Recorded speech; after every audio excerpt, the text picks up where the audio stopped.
Hello viewers, hope you all are fine. Viewers, तो हमने जो है प्रिविलेज कम्युनिकेशन जो आर्टिकल 4 हमने कर लिया था, बेसिक कॉन्सेप्ट हमने समझ लिया था। अब हम इसको कैरी ऑन करते हैं आर्टिकल 5 से। अब जो प्रिविलेज कम्युनिकेशन का मतलब कि जजेस और मैजिस्ट्रेट का हमने पढ़ा, उनको प्रिविलेज हासिल होती है। अब उसके बाद जो है कम्युनिकेशन ड्यूरिंग मैरिज, मतलब जो मैरिज के दौरान जो कम्युनिकेशन होती है वो प्रिविलेज कम्युनिकेशन में आती है। अब इसको हम पढ़ लेते हैं क्या कहता है। बेसिकली मतलब कि जो कपल्स होते हैं, जो मतलब कि जो दो बंदे, जो मैरिड कपल होता है, मतलब मैरिज हो गई है दो बंदों की, उनमें कोई भी एक बंदा दूसरे को, मतलब कि हस्बैंड वाइफ को या वाइफ हस्बैंड को फोर्स नहीं कर सकता कोई कम्युनिकेशन डिस्क्लोज़ करने पे, या फिर कोई और उन्हें उनकी कम्युनिकेशन डिस्क्लोज़ करने पे फोर्स करे। ऐसा जो है मतलब कि प्रिविलेज कम्युनिकेशन अलाउ नहीं करती। उनकी कम्युनिकेशन प्रिविलेज है, मतलब वो दोनों एक दूसरे को फोर्स नहीं कर सकते कम्युनिकेशन जो है डिस्क्लोज़ करने पे। अब ये तो पहली बात हो गई, नॉर फोर्स, मतलब फोर्स नहीं कर सकते, कोई भी उन्हें फोर्स नहीं कर सकता, वो एक दूसरे को फोर्स नहीं कर सकते। But privilege communication during marriage, मतलब communication during marriage is also not permitted, permitted भी नहीं है। एक बंदा जो है वो चाहे भाई कि चलो फोर्स नहीं कर रहा, मतलब कि उसको परमिटेड, मतलब दूसरे बंदे के खिलाफ वो जाके कह दे कि भाई मैं जो है अपनी कम्युनिकेशन ये डिस्क्लोज़ करना चाहता हूँ, मेरी हस्बैंड और वाइफ के जो दौरान जो कम्युनिकेशन है वो डिस्क्लोज़ करना, जो परमिटेड भी नहीं है। फोर्स तो नहीं कर सकते, but the thing is they are not permitted. So यहाँ पे दो कॉन्सेप्ट हमने समझ लिए कि it is not permitted nor force, मतलब वो फोर्स भी नहीं कर सकते एक दूसरे को, और ना ही अगर वो करना चाहें तो परमिटेड भी नहीं है। बट यहाँ पे दो एक्सेप्शंस हैं, मतलब वो एक्सेप्शन क्या है कि वो कम्युनिकेशन हो सकती है डिस्क्लोज़। वैसे तो जो है वो डिस्क्लोज़ नहीं कर सकते क्योंकि वो प्रिविलेज कम्युनिकेशन है, बट हो सकती है जब वो उनमें से कोई एक जो है पार्टी कंसेंट करे, या उनका रिप्रेजेंटेटिव इंटरेस्ट जो होता है, जिसका इंटरेस्ट है वो कंसेंट करे, या फिर उन दोनों का कोई मसला चल रहा है, सूट चल रहा है, मतलब ऑलरेडी जो है उन दोनों के बीच में कोई जो है एक दूसरे के खिलाफ कोई क्राइम कमिट किया होगा, अब वो मसला चल रहा है, तो उसके दौरान जो है वो कम्युनिकेशन जो है डिस्क्लोज हो सकती है। ये मतलब कि कुछ एक्सेप्शंस हैं। अब देखें यहाँ पे है कि the protection is not confined to cases where communication sought to be given is in evidence is of strictly confidential character. Communication during marriage का मकसद ये नहीं है कि ऐसी कम्युनिकेशन जो सिर्फ कॉन्फिडेंशियल कैरेक्टर की हो, कॉन्फिडेंशियल नेचर की हो, वो डिस्क्लोज नहीं कर सकते। मतलब मैरिज के दौरान सारी जो कन्वर्सेशन होती है वो सारी जो है डिस्क्लोज नहीं हो सकती। ऐसा नहीं है कि कोई बंदा कहे कि भाई ये तो जो है कॉन्फिडेंशियल है ही नहीं, ये तो ऐसे ही हमारे बीच में हो गई थी कम्युनिकेशन। नहीं, कम्युनिकेशन कॉन्फिडेंशियल हो ना हो, दैट मतलब कि doesn't matter. All the communications during marriage are prevented from forced disclosure. Okay, a communication made to a woman before marriage would not be protected, but privilege continues even after the marriage and has been dissolved by that or divorce. अब देखें यहाँ पे दूसरी बात क्या कहता है।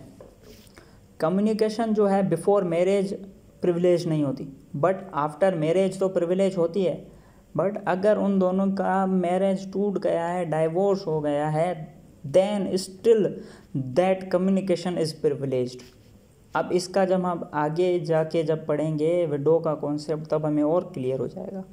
But यहाँ पे फॉर नाउ हमें क्या समझना है कि ऐसी कम्युनिकेशन नहीं होती कि भाई एक बंदा जो है उसने बिफोर मैरिज प्रिविलेज नहीं है, आफ्टर मैरिज जो है वो प्रिविलेज है, बट अब डाइवोर्स हो गया, अब क्या हमारा वास्ता ही नहीं है उससे, कोई ताल्लुक़ नहीं है हमारा।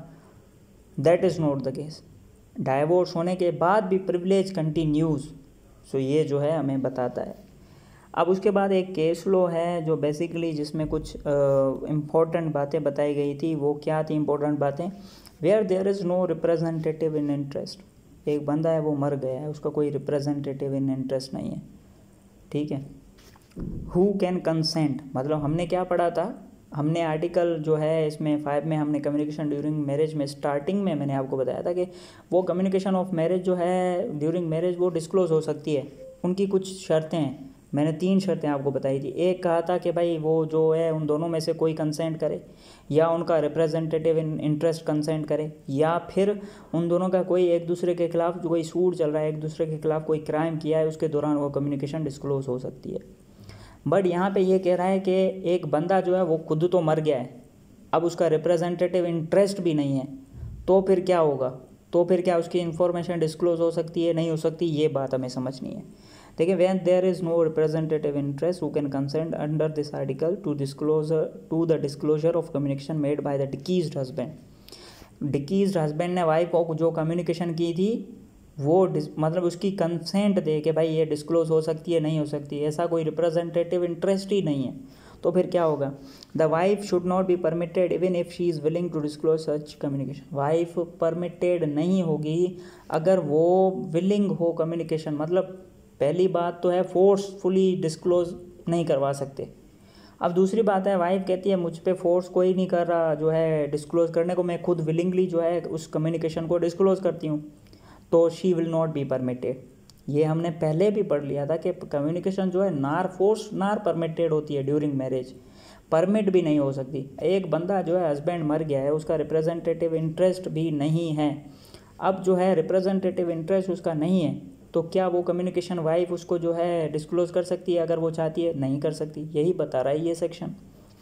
The widow of the deceased husband is not his representative in interest for giving purpose of giving such investment। ये कहता है कि इसका मकसद क्या है, मतलब इस जो बात हम कर रहे हैं कि एक बंदा मर गया, उसका रिप्रेजेंटेटिव इंटरेस्ट नहीं है, वाइफ जो है उसकी चाहे तो भी डिस्क्लोज नहीं कर सकती, इसका कहने का सारा मकसद ये है कि वो वाइफ जो है वो रिप्रेजेंटेटिव इंटरेस्ट नहीं बन जाती। विडो जो है वो हस्बैंड के मरने के बाद उसकी रिप्रेजेंटेटिव इंटरेस्ट नहीं होती, अगर वो चाहे तो भी, मतलब वो इन्फॉर्मेशन अब वो डिस्क्लोज नहीं कर सकती। सो ये जो हमारा सारा कॉन्सेप्ट था आर्टिकल जो है हमारा 5 का, मतलब कम्युनिकेशन ड्यूरिंग मैरिज, तो मैं इसको आपको कंक्लूड करके बता दूं। कम्युनिकेशन ड्यूरिंग मैरिज जो है प्रिविलेज होती है, मतलब हस्बैंड जो है जो एक दूसरे के खिलाफ कंपेल नहीं कर सकता एक दूसरे को कि ये इन्फॉर्मेशन जो है डिस्क्लोज करो, या फिर कोई और उन्हें कंपेल नहीं कर सकता। बट यहाँ पे 3 शर्तें हमने की थी, वो शर्तें आपको पता होनी चाहिए कि दोनों कंसेंट करे, या रिप्रेजेंटेटिव इंटरेस्ट हो वो कंसेंट करे, या फिर उनके दौरान केस चल रहा हो, ये सारी चीज़ें हमने पढ़ी थी। और उसके बाद यह विडो जो है रिप्रेजेंटेटिव इंटरेस्ट नहीं होती, ये भी हमने समझा था। और जो है दूसरी बात हमने समझी थी कि लाजमी नहीं है कम्युनिकेशन जो है वो कॉन्फिडेंशियल कैरेक्टर की हो। सारी कम्युनिकेशन हस्बैंड और वाइफ के जो दौरान होती है, वो हस्बैंड और वाइफ की मैरिज के ड्यूरिंग होती है, वो सारी जो है प्रिविलेज कम्युनिकेशन में आती हैं। क्योंकि अब कौन डिसाइड करेगा कि भाई ये जो है बात मेरे लिए इंपॉर्टेंट थी, उसके लिए इंपॉर्टेंट नहीं थी, ये डिसाइड तो इसके लिए सारी कम्युनिकेशन उसमें आ जाती हैं। अब जो है हमारा थर्ड वीडियो होगा, थर्ड जो हमारा लेक्चर होगा, that will be on evidence as to affairs of state.